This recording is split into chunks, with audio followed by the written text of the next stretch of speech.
In the heart of a lively village in Nigeria, there lived a beautiful, kind-hearted and gentle girl named Kemi. Kemi had the brightest smile that could light up the darkest of days, and a laugh that made everyone feel warm inside. She was loved by everyone in the village. Sadly, her mother had passed away when she was very young, and her father, the king, had remarried a woman named Olabisi to help take care of Kemi. Olabisi was not a kind woman. She was jealous of Kemi's beauty and kindness. All the young men in the village admired Kemi and wanted to be her friend. The villagers also loved Kemi because she was always ready to help anyone in need. But Olabisi wanted all the attention to be on her daughter, Tolu. She believed that Kemi's beauty and kind heart were stopping Tolu from getting the attention she deserved. She wanted her own daughter to be the most loved in the kingdom, and she started thinking of how to deal with Kemi. One day, Olabisi decided she could not take it anymore. She visited a powerful witch in the dark forest. The witch gave her a special potion and told her to pour it in Kemi's bath water. The potion would cast a spell on Kemi, making her have a terrible body odor that would make everyone run away from her. That night, when everyone was asleep, Olabisi secretly poured the potion into Kemi's bath water. The next morning, Kemi woke up and took a bath as usual, not knowing about the evil spell. As she walked through the village that morning, she noticed that people were acting strange around her. Her friends, who usually greeted her with hugs and smiles, stepped back and covered their noses. The young men who used to admire her looked at her with disgust and walked away quickly. Kemi was confused and hurt. She didn't understand why everyone was avoiding her. She then began perceiving some foul odor around her.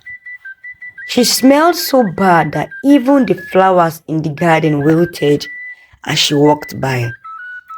Days turned into weeks, and Kemi's situation only got worse. The terrible smell followed her everywhere. No matter how much she washed or what she did, the odor wouldn't go away.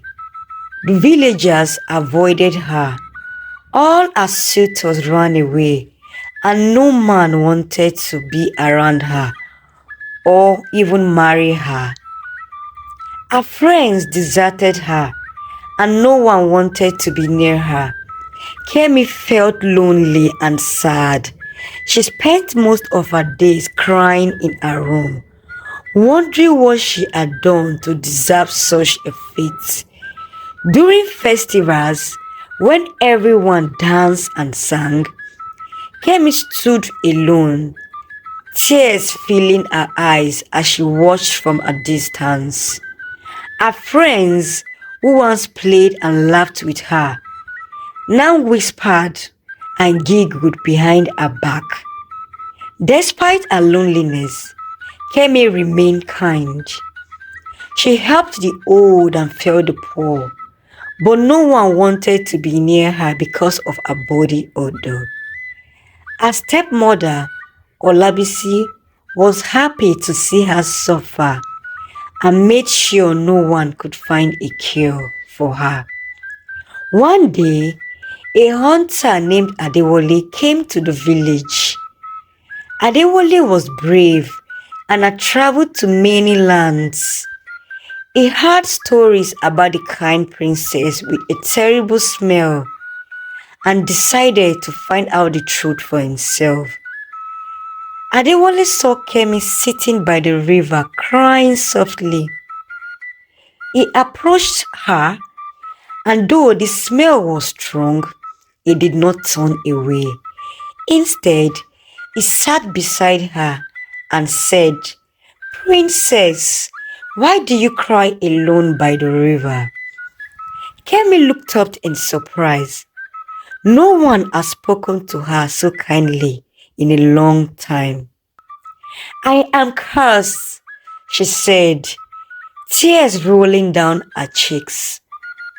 "My stepmother made me have this awful smell, and now everyone in the village hates me." Adewale felt pity for the princess. "I do not hate you, princess," he said. "I believe there is a way to break this curse. Will you let me help you?" Kemi nodded, hope flickering in her heart for the first time in years. Adewale promised to find a way to lift the curse and set off on a journey to seek help from the wise old woman who lived in the forest. Adewale traveled for days through thick forests and across raging rivers. He fought off wild animals and braved terrible storms.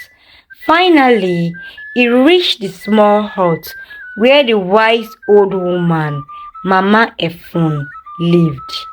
Mama Efun was known for her deep knowledge of ancient spells and remedies. When Adewale explained Kemi's plight, Mama Efun nodded gravely.